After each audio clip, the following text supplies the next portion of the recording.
स्वागत है आपका और एक बार से स्नैप्स लेट्स लर्न एकेडमी के हिंदी चैनल पर। इस लेक्चर में प्रोसेस शेड्यूलिंग के बारे में हम डिस्कस करेंगे। जैसे पिछले लेक्चर में हमने पीसीबी के बारे में डिस्कस किया था। कोई भी प्रोसेस अगर से कंप्यूटर के अंदर यानी ऑपरेटिंग सिस्टम अगर से उसको रिप्रेजेंट करता है तो पीसीबी के द्वारा रिप्रेजेंट करता है और उसके कंपोनेंट्स के बारे में भी हमने डिस्कस किया था। अभी इस एक लेक्चर में प्रोसेस शेड्यूलिंग क्या होता है, किसे प्रोसेस शेड्यूलिंग कहते हैं, इसके बारे में हम डिस्कस करने जा रहे हैं। तो सबसे पहले अगर से जानेंगे कि प्रोसेस शेड्यूलिंग क्या होता है, तो ऑपरेटिंग सिस्टम में प्रोसेस शेड्यूलिंग को हम एक प्रकार से मैकेनिज्म या एक प्रोसेस के तौर पर देखते हैं। जो ऑपरेटिंग सिस्टम क्या करता है, किसी भी प्रोसेस को सीपीयू को अलोकेट करना है किसी भी समय पर, तो वो शेड्यूलिंग करता है, यानी कि प्रोसेस को शेड्यूल करता है। उसे हम क्या बोलते हैं?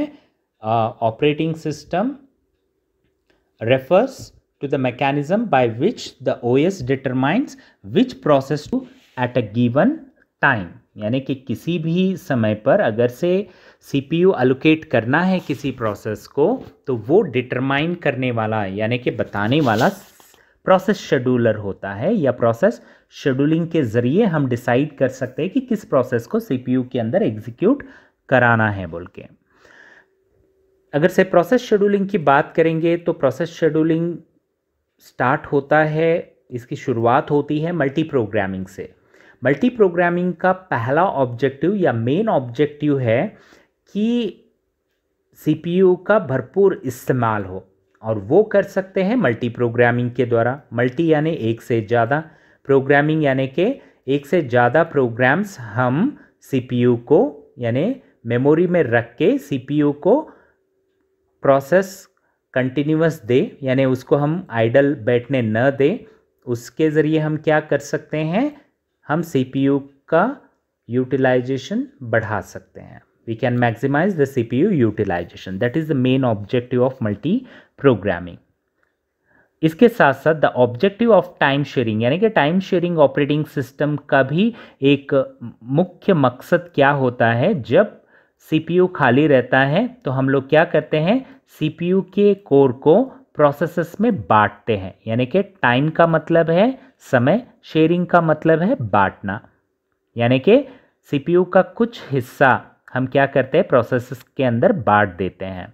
Okay, frequently that user can interact with each program while it is running. यानी कि सारे प्रोग्राम्स रन होते समय यानी साइमल्टेनियसली अगर से रन हो रहे हैं, मान लीजिए P1 है, P2 है, P3 है, ठीक है, P4 है, ऐसे मेरे पास कई सारे प्रोसेस है और ये सारे प्रोसेस क्या है? रन कर रहे हैं। और इन सारे प्रोसेस के यूजर्स क्या कर सकते हैं? इंटरैक्ट कर सकते हैं अपने प्रोग्राम से जब ये रन होते रहते हैं। ये पॉसिबल है टाइम शेयरिंग ऑपरेटिंग सिस्टम में। आप पहले लेक्चर में चले जाइए, माफ़ कीजिए, पहले चैप्टर में चले जाइए। पहले चैप्टर के आप टाइप्स ऑफ ऑपरेटिंग सिस्टम में चले जाइए। वहाँ पे आपको टाइप्स ऑफ ऑपरेटिंग सिस्टम में multi programming, multitasking, time sharing, network operating system सभी के बारे में डिस्कशन किया है। वहाँ पे भी हमने टाइम शेयरिंग के बारे में डिस्कस किया है इन डिटेल। तो ये जो ऑब्जेक्टिव्स है यानी कि CPU को मैक्सिमाइज करे, उसकी यूटिलाइजेशन को बढ़ाए और कोई ना कोई प्रोसेस हर हमेशा CPU में चलते रहे। और जब CPU के अंदर कोई ना कोई प्रोसेस चलते रहता है तो मल्टीपल यूजर्स है तो वो भी इंटरैक्टिव हो। तो इन ऑब्जेक्टिव को अचीव करने के लिए प्रोसेस शेड्यूलर का इस्तेमाल किया जाता है। प्रोसेस शेड्यूलर क्या करता है? जो भी अवेलेबल प्रोसेसेस होते हैं उनको क्या करता है? सेलेक्ट करता है और उनको CPU को दे देता है, और CPU क्या करता है? उनको एग्जीक्यूट करता है। वही चीज़ यहाँ पे बताई गई है। To meet these objectives, the process scheduler selects an available process for program execution on a core। यहाँ पे core का मतलब होता है अगर से फिजिकली एक प्रोसेसर है, एक प्रोसेसर में दो कोर हो सकते हैं, C1 और C2, ठीक है। तो इसके बारे में भी प्रीवियस लेक्चर में हमने डिस्कस किया है। मैं रिकमेंड करूँगा कि आपने प्रीवियस लेक्चर नहीं देखा है तो उसको देख लीजिए, आपको ये चीज़ें समझ में आएगी। Each CPU core can run one process at a time, मतलब ये है कि एक फिजिकल CPU है, अगर से 2 कोर है, ठीक है, तो हम क्या कर सकते हैं, 2 प्रोसेस को रन कर सकते हैं, यानी कि एक कोर में एक प्रोसेस, दूसरे कोर में दूसरे प्रोसेस को, यानी कि कुल मिला के 2 कोर है तो 2 प्रोसेसेस हम एक साथ रन कर सकते हैं। Okay, for a system with a single CPU core, यानी मान लीजिए कि एक CPU है, एक ही कोर है, okay, there will be more than one process running at a time, sorry, there will never be more than one process running at a time, मतलब ये है कि एक से ज़्यादा प्रोसेस उसके अंदर रन ही नहीं हो सकते, यानी कि एक CPU है, एक कोर है तो एक ही प्रोसेस रन होगा। If there are more processes than core, यानी कि मान लीजिए कि ऊपर का ही उदाहरण लेता हूँ, मेरे पास 2 कोर है, एक CPU है, 2 कोर है, okay, so excess processes have to wait until a core is free and can be rescheduled, यानी कि मान लीजिए कि 2 कोर है, 4 प्रोसेसेस है, तो क्या करना पड़ेगा, 2 प्रोसेसेस को तो 2 कोर को अलोकेट कर देंगे, बाकी के बचे 2 प्रोसेस क्या करना पड़ेगा, वेट करना पड़ेगा, जब तक कोर फ्री नहीं होता तब तक वेट करना पड़ेगा। उसके बाद CPU शेड्यूलर क्या करेगा, रीशेड्यूल करेगा, यानी रीशेड्यूल यानी कि जो भी कोर खाली होगा इनमें से एक प्रोसेस को एक कोर में देगा, दूसरे प्रोसेस को दूसरे कोर में दे देगा। Okay, the number of processors currently in the memory is known as the degree of multi programming. अगर से मान लीजिए 4 प्रोसेसर्स है तो degree of multi programming become 4। Balancing the objective of multi-programming and time sharing also requires taking the general behavior of the process into account। यानी कि मान लीजिए कि मल्टी प्रोग्रामिंग है तो मल्टी प्रोग्रामिंग में यूज़र इंटरेक्शन नहीं होगा, टाइम शेयरिंग है तो यूज़र इंटरेक्शन पॉसिबल है, ठीक है, तो इन दोनों को बैलेंस करना है, इनके ऑब्जेक्टिव्स को बैलेंस करना है, तो हमें क्या करना पड़ेगा, प्रोसेस के जनरल बिहेवियर यानी कि जनरल बर्ताव, सामान्य बर्ताव को अकाउंट में लेना पड़ेगा, यानी देखना पड़ेगा, जिससे कि मैं दोनों ऑब्जेक्टिव्स को यानी कि मल्टी प्रोग्रामिंग और टाइम शेयरिंग सिस्टम के दोनों ऑब्जेक्टिव्स को फुलफिल कर सकूं। In general, the processes can be described as either IO bound और CPU bound। प्रोसेसेस को बहुत सारे जितने भी प्रोसेस होते हैं उन प्रोसेसेस को हम 2 प्रकार से डिस्क्राइब कर सकते हैं। एक प्रोसेस को IO बाउंड प्रोसेस बोल सकते हैं, दूसरे को CPU बाउंड प्रोसेस बोल सकते हैं। देखिए इनके नाम में ही इनका काम छुपा हुआ है, यानी कि IO बाउंड प्रोसेस मतलब IO बाउंड का मतलब होता है इनपुट आउटपुट बाउंड, यानी कि जो प्रोसेस उसका समय ज़्यादातर समय IO में बिताता है, यानी IO ऑपरेशन करने में बिताता है, तो उसे हम IO बाउंड प्रोसेस बोलेंगे, राइट। देखिए definition, IO bound process is one that spend more of its time doing IO than it spends doing computation। इसका मतलब क्या है, कंप्यूटेशन से भी ज़्यादा समय वो कहाँ पे बिता रहा है, IO ऑपरेशन में बिता रहा है, उसीलिए उस प्रोसेस को IO बाउंड प्रोसेस बोला गया। अब दूसरा जो है CPU बाउंड प्रोसेस है। CPU बाउंड प्रोसेस क्या करेगा, ये अपना ज़्यादातर समय किस में बिताएगा, कंप्यूटेशन करने में बिताएगा। IO ऑपरेशन कम करेगा मगर कंप्यूटेशन ज़्यादा करेगा। कंप्यूटेशन अगर से कोई प्रोसेस ज़्यादा करता है तो उसे हम CPU बाउंड प्रोसेस बोलेंगे। कोई प्रोसेस होता है जो IO ऑपरेशन ज़्यादा करता है कंप्यूटेशन से भी, तो उसे हम IO बाउंड प्रोसेस बोलेंगे। ओके, इसके बाद शेड्यूलिंग क्यू बोल के आएंगे, यानी कि आपको शेड्यूलिंग क्यू करना है। क्यू यानी कि मान लीजिए कि आप किसी बैंक को चले गए, अगर से आपको पैसे डिपॉजिट करना है या विड्रॉल करना है, तो लंबी कतार लगी हुई है, तो कतार लगी हुई है तो आपको क्या करना पड़ेगा, उस कतार में आपको भी लगना पड़ेगा, है ना। तो उसे हम क्या बोलते हैं, इंग्लिश में क्यू बोलते हैं, right. So already process state में हमने देखा है वहाँ पे रेडी और वेटिंग बोल के दो स्टेट है। तो यहाँ पे मेरे पास क्या है, शेड्यूलिंग क्यूज़ में दो प्रकार के शेड्यूलिंग क्यूज़ है।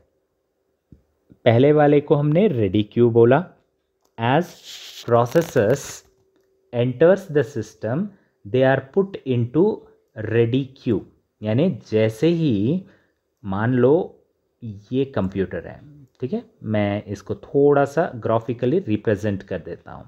ओके, प्रोसेसर्स मतलब मान लो कि मेरे पास P1 है, P2 है, P3 है, ऐसे प्रोसेसर्स है।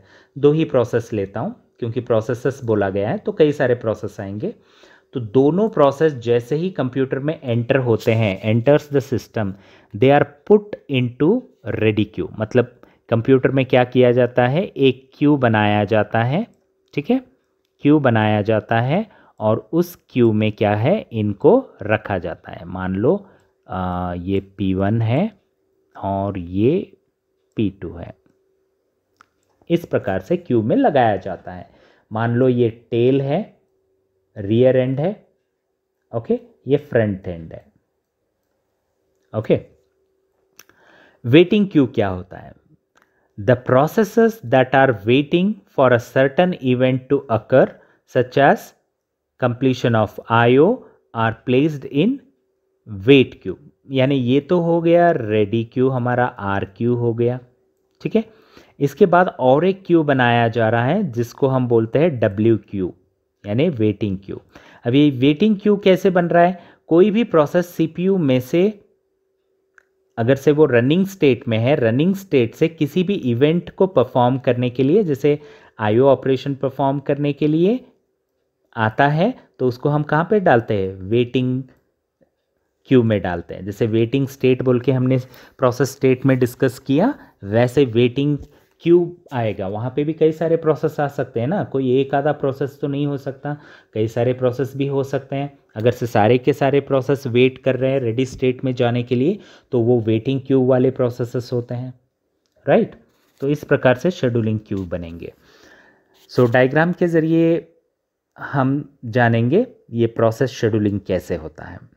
मान लीजिए कि कोई भी प्रोसेस सिस्टम के अंदर एंटर हो रहा है, तो उसको सबसे पहले कहाँ डालेंगे, रेडी क्यू में। जैसे यहाँ पे हमने डिस्कस किया, हमने एक सिस्टम बनाया, दो प्रोसेस आ रहे हैं सिस्टम के अंदर आ रहे हैं, तो सबसे पहले कहाँ डालेंगे उसको, हम रेडी क्यू में डालेंगे, ठीक है।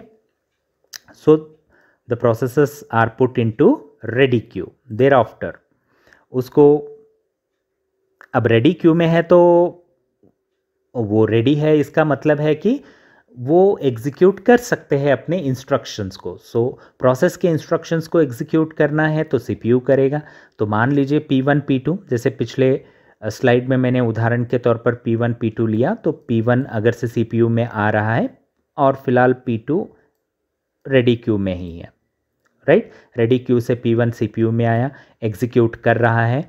एग्जीक्यूट करने के बाद कुछ समय बाद अगर से P1 को कोई IO ऑपरेशन परफॉर्म करना है तो वो कहाँ जाएगा, IO रिक्वेस्ट के पास जाएगा, ठीक है।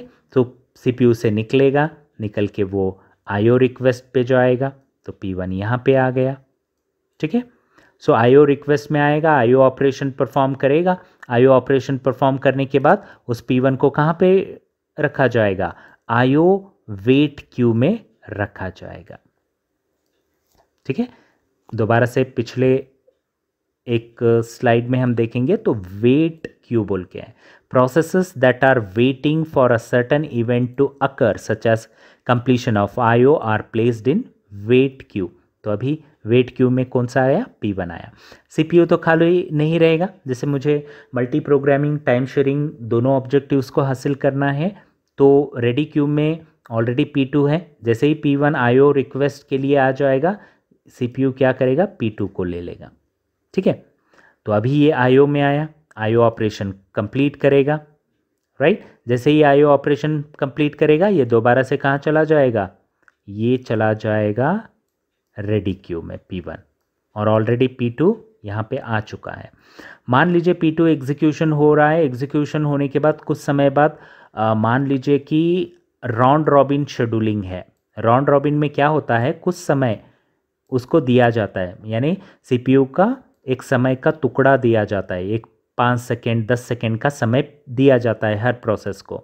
मान लीजिए P2 को भी ऐसा 10 सेकेंड का समय दिया गया है। 10 सेकेंड में इसका एग्जीक्यूशन कंप्लीट नहीं हुआ तो इसको टाइम स्लाइस एक्सपायर्ड यानी यहाँ पे रखा जाएगा और दोबारा से इसको क्यू में डाला जाएगा। ठीक है। मान लीजिए कि अगर से वो कोई चाइल्ड प्रोसेस क्रिएट करता है तो उसको हम यहाँ पे चाइल्ड प्रोसेस क्रिएट में डाल देंगे। चाइल्ड टर्मिनेशन वेट क्यू में आएगा, चाइल्ड को टर्मिनेट करेगा और दोबारा से रेडी क्यू में जाएगा। या फिर कोई इंटरप्ट अकर होता है, राइट, तो वो यहाँ पे आएगा, इंटरप्ट वेट क्यू में आएगा। इंटरप्ट वेट क्यू में आएगा, इंटरप्ट अकर होगा और दोबारा से रेडी क्यू में चला जाएगा। तो कुछ इस प्रकार से प्रोसेस शेड्यूलिंग किया जाता है ऑपरेटिंग सिस्टम में। होप आपको ये समझ में आया होगा ये कैसे प्रोसेस शेड्यूलिंग किया जाता है। अगले जब लेक्चर में आएंगे तो अगले लेक्चर में हम कंटेक्स्ट स्विच के बारे में डिस्कस करेंगे कि कैसे प्रोसेस शेड्यूलिंग के दौरान अगर से एक प्रोसेस, जैसे इस डायग्राम में हमने देखा P1 सबसे पहले CPU में आएगा तो रेडी क्यू में P2 बच गया, और जैसे ही P1 CPU से निकल के IO रिक्वेस्ट में पहुंच जाएगा, IO वेट क्यू में चला जाएगा IO ऑपरेशन परफॉर्म करने के लिए, तो P2 क्या है, CPU ऑक्युपाई करेगा।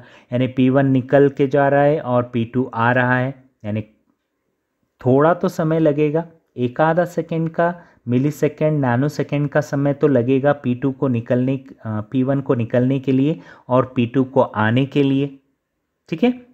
तो ये जो बीच वाला जो समय होता है स्विचिंग का, P1 से P2 को स्विच करने का, इसको हम कंटेक्स्ट स्विच में पढ़ेंगे, जो कि अगला लेक्चर है हमारा। ठीक है। तो मिलते हैं अगले लेक्चर में कंटेक्स्ट स्विच में।